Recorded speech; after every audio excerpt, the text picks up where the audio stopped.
Welcome back, aspirants, to Lesson 5 Mahajanpadas.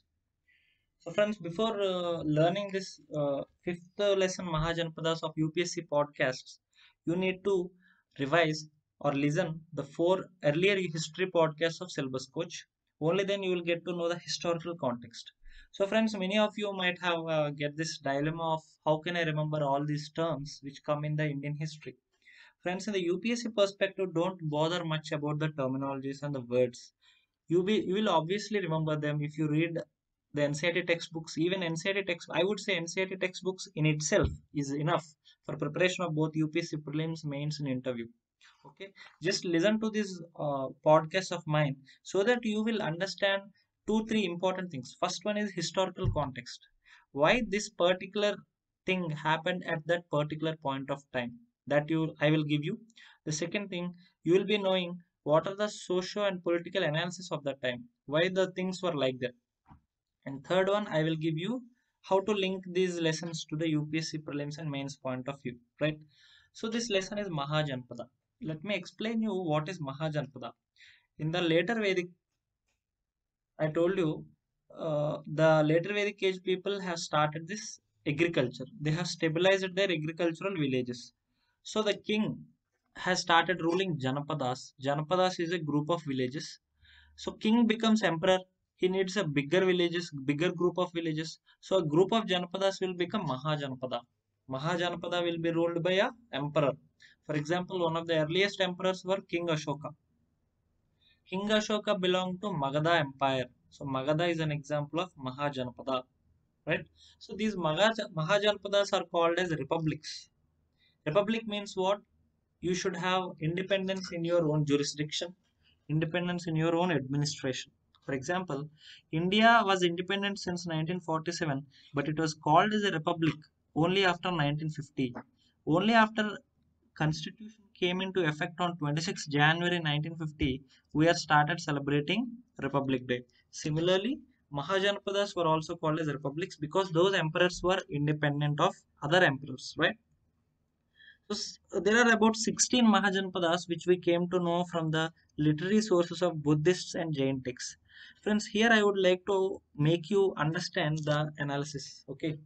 Why literary sources? Every lesson, history lesson, we are discussing about the literary sources. Suppose you want to know what happened in 1920. There are books to read. There are videos to watch.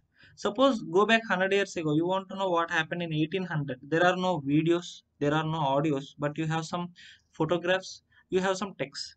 But if you want to know what happened 2000 years ago, when there was no written script, you had Vedas. Vedas, Brahmanas, Aranyakas, what we discussed in the earlier lesson, but they were passed to the next generations orally. So through those things which were later written, okay, through those things we came to know, okay, this had happened 2000 years ago. This was the social life. This was the political life. So similarly, we came to know how Mahajanapadas were formed and what are the Mahajanapadas all over the Indian subcontinent. How did we come to know? We came to know through two important texts. They are the religious texts of Buddhism and Jainism. Friends, Mahajanapadas, when did they start? They started from 600 BC to 300 BC. Okay, they were running for about 300 years, 6th century to 3rd century.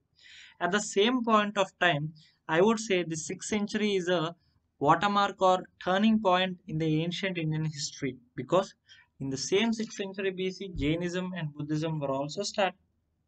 So these two were the literary sources to tell that there are about 16 Mahajanapadas in India. So in UPSC perspective, you need not remember all this, but just have a glance. Like some of the examples are Magadha, Gandhara, Cambodia, Vatsa, Anga, etc. So you should understand that the Indian subcontinent, I told you in earlier audios, it started from Afghanistan to almost our Myanmar and Thailand, right? So it's the present day Bengal and Bangladesh is like a part of called Anga Kingdom. It is also Mahajanapada, and the Afghanistan is called as the Gandhara Kingdom. Okay, so our Indian subcontinent extended from Gandhara in the west to the Anga in the east. So here in the 6th century BC, the biggest and the ultimate dynasty or the Mahajanapada was the Magadha. So Magadha is the powerful kingdom in the 6th century to 4th century BC to which our King Ashoka belongs. So Magadha Empire, friends, it's not just one dynasty. We know the dynasties like Mughals, Rajputs, right? But Magadha has run for about 200 years, which comprise of four dynasties. The last dynasty is the dynasty of the Ashoka, that is the Mauryan dynasty. Okay, so Maurya is the fourth dynasty as per the chronology of the Magadha Empire. Magadha Empire is one of the 16 Mahajanapadas. Hope your context is clear. So you should first get clarity on the context of the subject.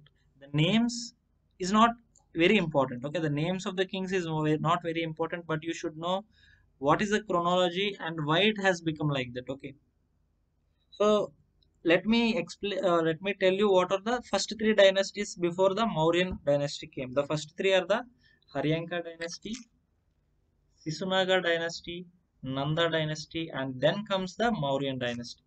So the Mauryan lesson we will deal in another chapter. So let me tell you broadly what are the first three dynasties. So the first dynasty is the Haryanka dynasty. Friends, where is Magadha kingdom? Magadha kingdom is like almost our present North India. Okay, the first Haryanka dynasty's capital was Giribraja. Okay, later changed to Rajagriha. So, friends, in the ancient Indian history, Rajagriha is the important city, important capital. Okay, so the first capital of Magadha was the Rajagriha, which is present in current Bihar state. Okay, so as per a Chinese pilgrim, Bimbisara founded the city of Rajagriha. So, again, a literary source. So a Chinese pilgrim means that means obviously he is a Buddhist follower. So a Buddhist follower from China has told us that India's first dynasties, Haryanka dynasty was started by Bimbisara. That's why I'm telling you literary source is very important to understand the history. And in the same book, it's written that Rajagriha at the foot of the Himalayas is the capital of this Haryanka dynasty. So there are three important kings of Haryanka dynasty. The first one is Bimbisara, Ajatashatru, and third one is Udayan. Since I would not explain about these kings, okay, but you should know that Bimbisara was a contemporary to the Buddha and he is the first king to have a standing army. So he is the first Indian king to have a standing army. That means if there is any war, he has a force, separately armed people to deal with that war. Okay, so he defeated the Anga king and he strengthened his position, right? And then his son is Ajatashatru. Okay, and then Udayan comes. So the second dynasty, Shishnaga dynasty, there are kings like Shishnaga and Kalashuka. So the third dynasty is the Nanda dynasty, which is the Mahapadmananda and Dhanananda.